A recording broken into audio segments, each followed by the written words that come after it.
11 chemistry chapter number 1 है history of atom, उसका हम क्वेश्चन नंबर 3 देख लेते हैं। Explain the thought experiment of J C Maxwell. J C Maxwell का हम थॉट एक्सपेरिमेंट देखेंगे। जेम्स क्लार्क मैक्सवेल ने एक एक्सपेरिमेंट किया था जिसको टीमन एक्सपेरिमेंट का नाम दिया गया था, और ये एक थॉट एक्सपेरिमेंट है, यानी उसने अपनी सोच के अंदर ये वाला एक्सपेरिमेंट किया था। इस एक्सपेरिमेंट में कुछ इस तरह का सेटअप उसने सोचा था कि 2 कंटेनर हैं और दोनों के अंदर गैस भरी हुई है। एक कंटेनर को हम ए का नाम दे देते हैं, दूसरे को हम बी का नाम दे देते हैं। इन 2 कंटेनर के दरमियान में जो वॉल है ये एक फ्रैक्शनलेस ओपनिंग है, और इसके अंदर एक डीमन बैठा हुआ है। डीमन कहते हैं भूत को। This is demon.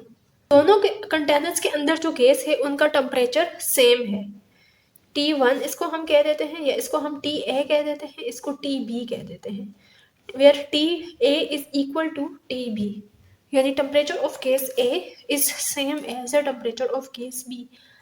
अब 2 किस्म के गैस के मॉलिक्यूल्स हैं दोनों कंटेनर्स के अंदर। एक किस्म के मॉलिक्यूल को मैं इस तरह के होलो डॉट से शो कर देती हूँ, और जो दूसरी किस्म के मॉलिक्यूल हैं उनको इस डॉट से शो कर लेती हूँ। और ये दोनों किस्म के गैस के मॉलिक्यूल्स इवनली डिस्ट्रीब्यूट हुए हुए हैं दोनों कंटेनर्स के अंदर। ये मैंने सिर्फ समझाने के लिए इनको अलग बना दिया है और इनको अलग बना दिया है, हकीकत में ये इवनली डिस्ट्रीब्यूट हुए हुए हैं, इस तरह से इवनली डिस्ट्रीब्यूट हुए हुए हैं। सेम यही केस दूसरे कंटेनर के अंदर भी है, दोनों किस्म के मॉलिक्यूल्स इवनली डिस्ट्रीब्यूट हुए हुए हैं।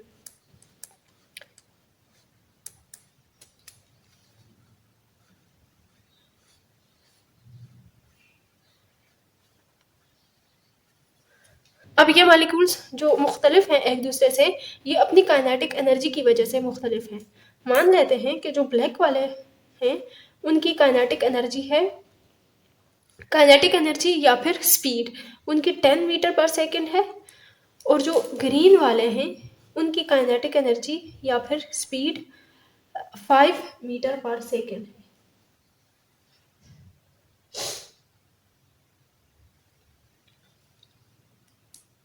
ये चीज़ हम मान लेते हैं। अभी उसने सेटअप सोचा था, और उन्होंने ये सोचा था कि इस सेटअप में ये पॉसिबिलिटी मुमकिन है कि जो डीमन है वो एक स्पीड के मॉलिक्यूल को एक कंटेनर में इकट्ठा करे और दूसरी किस्म के स्पीड के मॉलिक्यूल को दूसरे कंटेनर में इकट्ठा करे।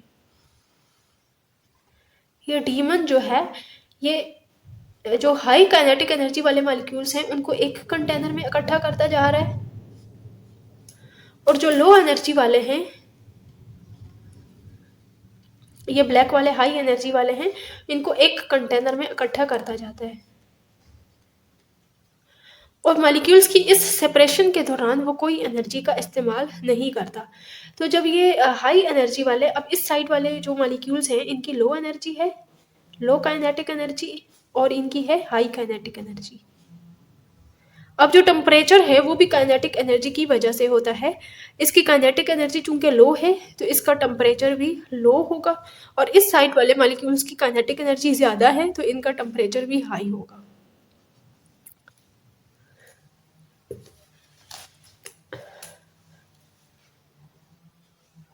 तो ये है जेम्स क्लार्क मैक्सवेल का थॉट एक्सपेरिमेंट, कि जो डीमन है वो मॉलिक्यूल्स का सेपरेशन करवाता है, और इस सेपरेशन के नतीजे में लो काइनेटिक एनर्जी या फिर लो टेम्परेचर वाले मॉलिक्यूल एक साइड पे करवा देता है, और जो हाई काइनेटिक एनर्जी और हाई टेम्परेचर वाले मॉलिक्यूल्स हैं उनको दूसरी साइड पे कर देता है, और इस सेपरेशन के दौरान वो किसी किस्म का कोई एनर्जी का इस्तेमाल नहीं करता। लेकिन ये थॉट एक्सपेरिमेंट हकीकत में पॉसिबल नहीं है, क्योंकि ये totally second law of thermodynamics के मुखालिफ है। इट इज अगेंस्ट, इसको हम लिख लेते हैं कि it is against second law of thermodynamics. Second law of thermodynamics के अकॉर्डिंग कोई भी सिस्टम एंट्रोपी की तरफ जाता है और हीट फ्लो करती है from the area of high concentration to the area of low concentration. अब इन दोनों का टेम्परेचर जब सेम है तो कोई भी मॉलिक्यूल इधर से उधर नहीं जाएगा और दोनों का टेम्परेचर के अंदर कोई भी डिफरेंस नहीं आएगा। और अगर फिर भी सेपरेशन ऑफ मॉलिक्यूल करवाना हो और टेम्परेचर का डिफरेंस इन दोनों के दरमियान क्रिएट करवाना हो तो फिर एनर्जी का इस्तेमाल यहाँ पर होगा। जब ये जेम क्लार्क मैक्सवेल के अकॉर्डिंग तो ये डीमन कोई एनर्जी नहीं इस्तेमाल करता इन मॉलिक्यूल्स के सेपरेशन में, लेकिन हकीकत में अगर ऐसा करवाना हो तो फिर एनर्जी का इस्तेमाल होगा। तो अभी हम इस थॉट एक्सपेरिमेंट को पढ़ लेते हैं। उम्मीद है आपको ये एक्सपेरिमेंटल सेटअप इसका समझ आ गया होगा। तो अभी हम इसको पढ़ लेते हैं। The Maxwell Demons experiment. In 1867 Scottish chemist James Clerk Maxwell gave the thought experiment on the gases. He imagined two containers A and B filled with same gas at the same temperature. The two containers has a small fractionless molecular size window in the wall. A little demon, invisible spirit, was present on the window. It protect the window. It can detect speed of gas molecules in the two containers. The demon allow fast moving molecule to shift from container A to B and slow moving molecules from container B to A. So all the kinetic energy gas molecule will fill the container B and low kinetic energy molecule will fill the container A. जैसे कि मैंने अभी आपको समझाया है कि container A के अंदर सारे लो काइनेटिक एनर्जी वाले मॉलिक्यूल्स आ गए हैं और कंटेनर बी के अंदर हाई काइनेटिक एनर्जी वाले मॉलिक्यूल्स आ गए हैं और ये सेपरेशन करवाया है इस डीमोन में। This will create temperature difference between the two containers. The container A will become hotter while the container B will become colder. This is done without the use of energy. However, this cannot happen without using energy. It is against the second law of thermodynamics. Solution to the Maxwell-Damon. Point number 1 है the Maxwell's demon thought experiment was against the second law of thermodynamics. जो Maxwell का demon experiment है वो second law of thermodynamics के बिल्कुल मुखालिफ है।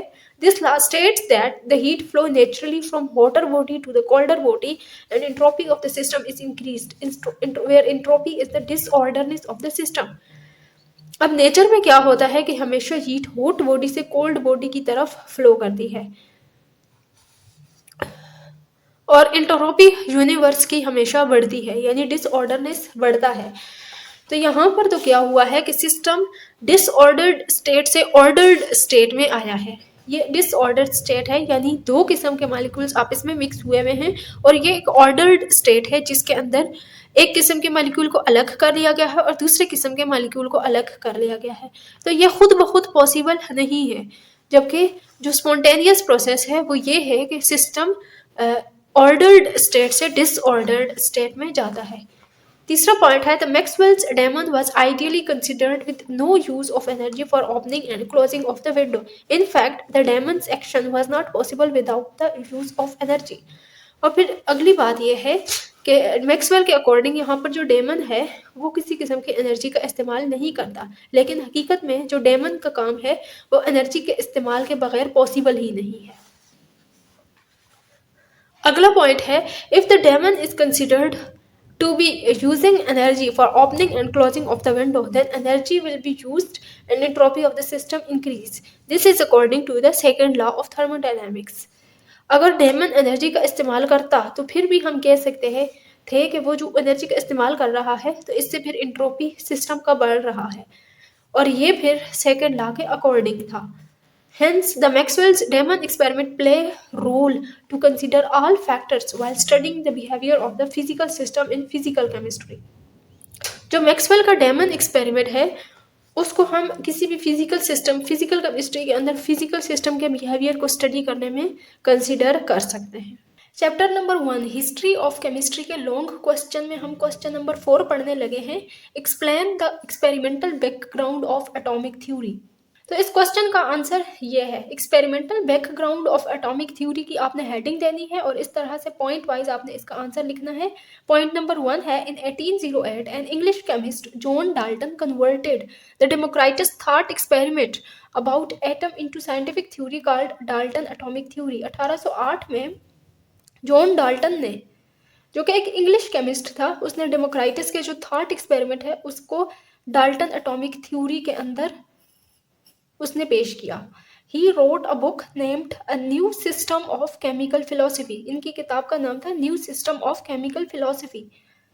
He gave experimental picture of the formation of compound from elements. और इसने सबसे पहले एलिमेंट्स से फॉर्मेशन ऑफ कंपाउंड की जो पिक्चर थी वो इसने पेश की थी। Later on to chemist Gay Lussac and Amedeo Avogadro supported Dalton's theory, thus the experimental foundation of atomic theory was set. और जब इसके कॉन्सेप्ट को दो केमिस्ट्स गेल लूसिक और एमिडो एवोगैड्रो ने सपोर्ट किया तो फिर इसकी थ्योरी को एक्सपेरिमेंटल फाउंडेशन मिल गई। Hence, the thought experiment of Democritus was converted to the real experiment and the atomic philosophy of the atomic chemistry. और इस तरह से डेमोक्राइटस का जो थॉट एक्सपेरिमेंट था, यानी उसने जो अपनी सोच के अंदर एक्सपेरिमेंट किया था, वो रियल एक्सपेरिमेंट में कन्वर्ट हो गया।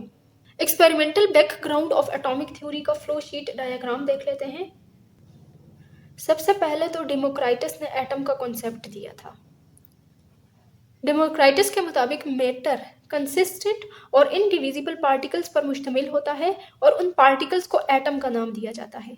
अब ये लेट्स सपोज ये मैटर है और ये एक ही किस्म के एटम्स से मिलकर बना हुआ है, और ये जो पार्टिकल्स हैं इसके जिनसे ये बना हुआ है ये एटम्स कहलाते हैं।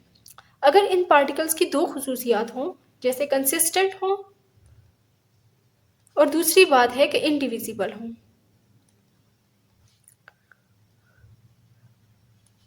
तो फिर ये एटम कहलाएंगे। अगर तो ये दो प्रॉपर्टीज इनकी होंगी तो ये फिर एटम कहलाएंगे। डेमोक्राइटस का जो कॉन्सेप्ट था वो एक थॉट एक्सपेरिमेंट था। डेमोक्राइटस का एक्सपेरिमेंट या कॉन्सेप्ट थॉट के अंदर था, यानी उसने अपनी सोच के अंदर ये एक्सपेरिमेंट परफॉर्म किया था। फिर इसके एक्सपेरिमेंट को जॉन डॉल्टन 1808 में जॉन डाल्टन ने इसके जो कॉन्सेप्ट है उसकी बुनियाद पर अपनी एटॉमिक थ्योरी पेश की थी, जिसको फिर डाल्टन एटॉमिक थ्योरी का नाम दिया गया।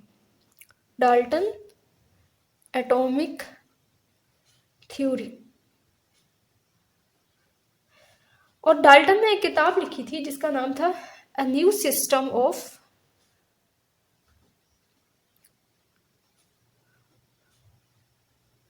Chemical philosophy. इसके अलावा डाल्टन ने जो मेन काम किया था वो फॉर्मेशन ऑफ कंपाउंड पे किया था। Formation of compound.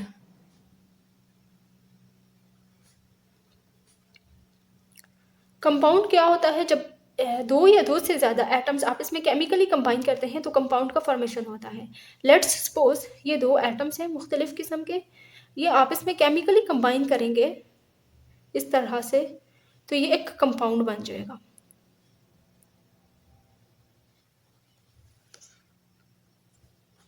These two are atoms of different type।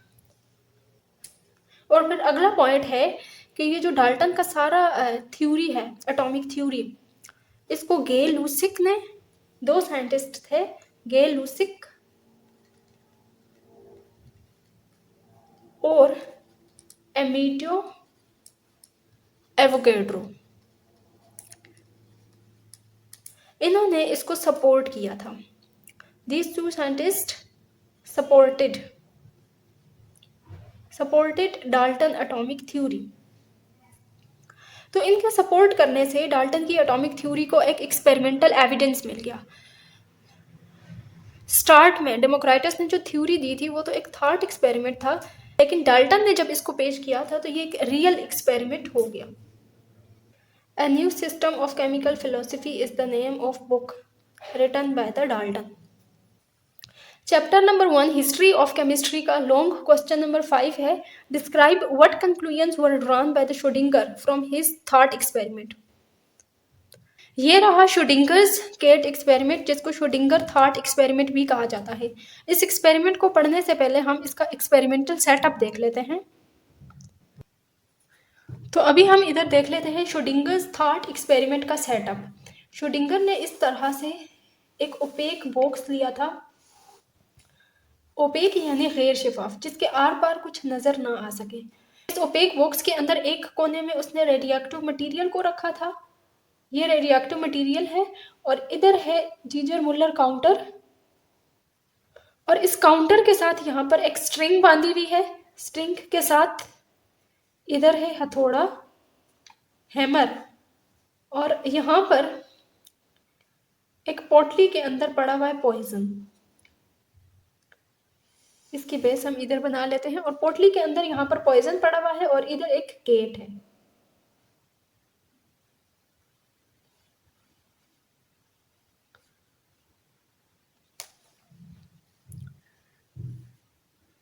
ये वाला सेटअप है श्रोडिंगर थॉट एक्सपेरिमेंट का। इसको लेबल कर लेते हैं। मान लेते हैं कि इस पर्टिकुलर पॉइंट पर ये रेडियो एक्टिव मटीरियल रेडिएशंस को इमिट नहीं कर रहा। जब ये रेडिएशन इमिट नहीं कर रहा तो गीगर मुller काउंटर रेडिएशंस को डिटेक्ट नहीं करेगा और ये फिर हैमर ऐसे ही रहेगा और पॉइजन इस पोटली के अंदर ही रहेगा, ये रिलीज नहीं होगा और केट जिंदा रहेगी।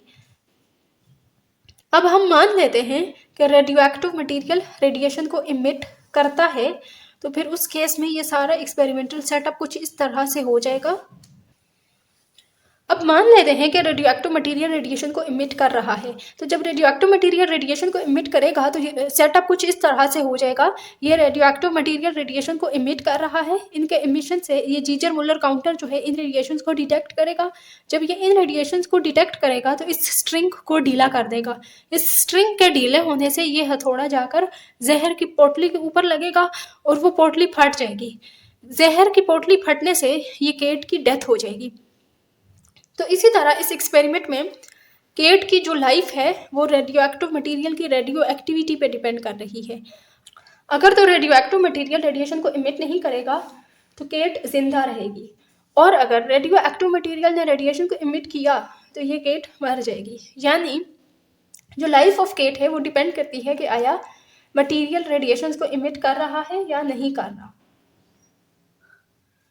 तो मैं यहाँ पर लिख सकती हूँ कि no radio activity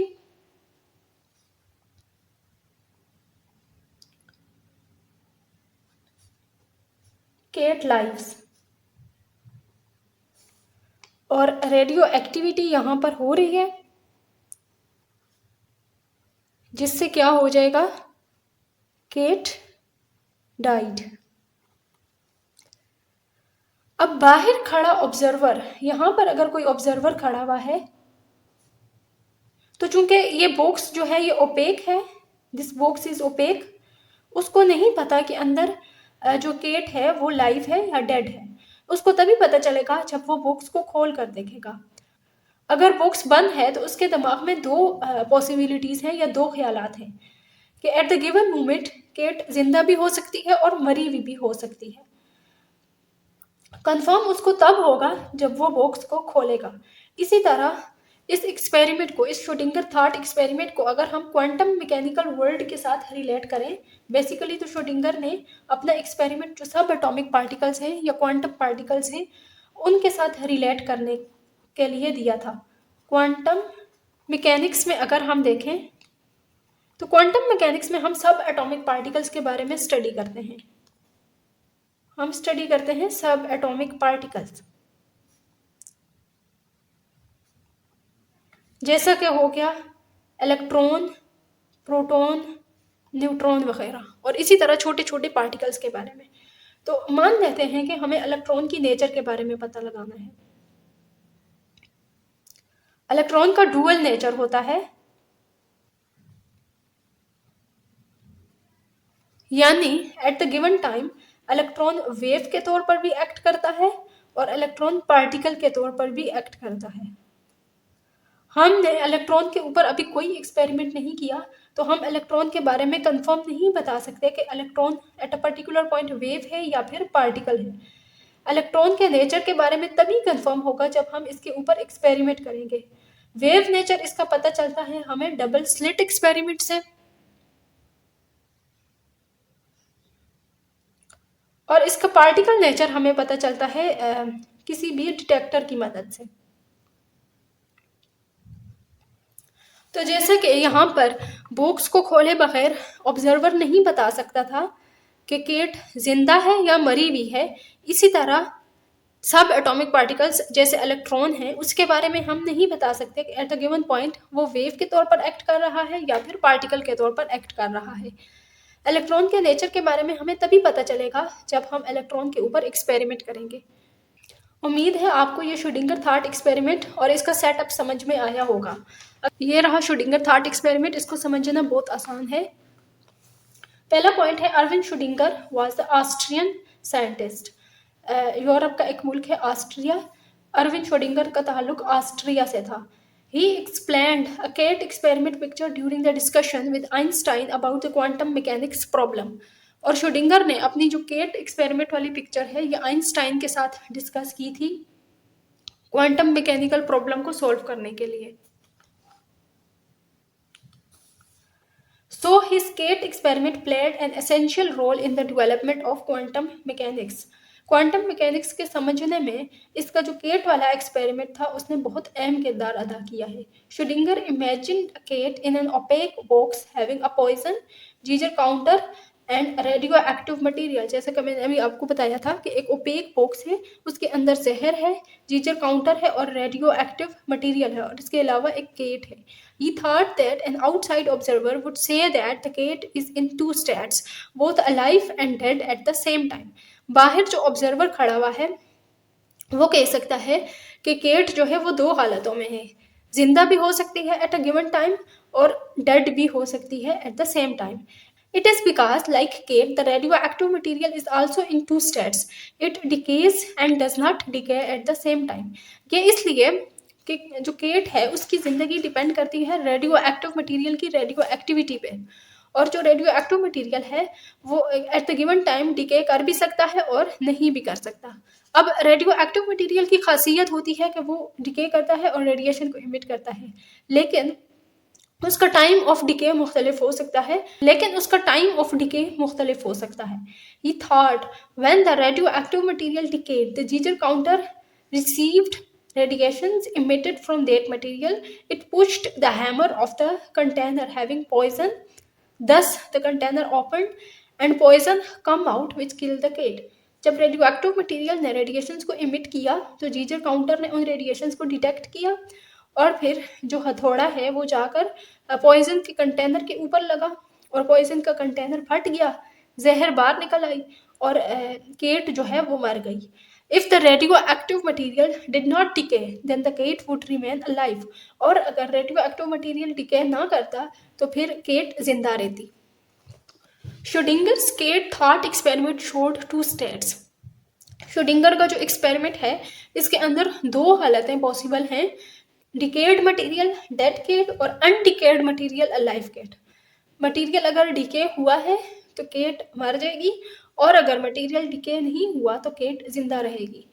From outside the box, it is not certain whether the radioactive material decays or not, and the cat is alive or dead. It is confirmed only when the box is opened and the material and the cat interact with the real world. अब बाहर खड़े observer को नहीं पता कि cat जिंदा है या मर गई है, ये उसको तभी पता चलेगा जब वो बॉक्स को ओपन करेगा और केट जो है वो रियल वर्ल्ड के साथ इंटरैक्ट करेगी। तो Schrödinger's thought experiment can be related with this equation. This equation gave the foundation of quantum mechanics, hence quantum chemistry. अब श्रोडिंगर का जो केट एक्सपेरिमेंट था उसने क्वांटम मैकेनिक्स की बुनियाद रखी और इसी तरह क्वांटम केमिस्ट्री की भी बुनियाद रखी। The equation gave the idea that atom and subatomic particles exist in two states. जो इलेक्ट्रॉन है जैसे सब एटॉमिक पार्टिकल जैसा कि एक इलेक्ट्रॉन है वो दो स्टेट्स में पाया जा सकता है, पार्टिकल और wave at the same time. The two states become one state when they are observed and measured. और ये जो दो हालतें हैं ये हमें एक हालत लगेगी जब हम इसको ऑब्जर्व करेंगे और इसको मेजर करेंगे।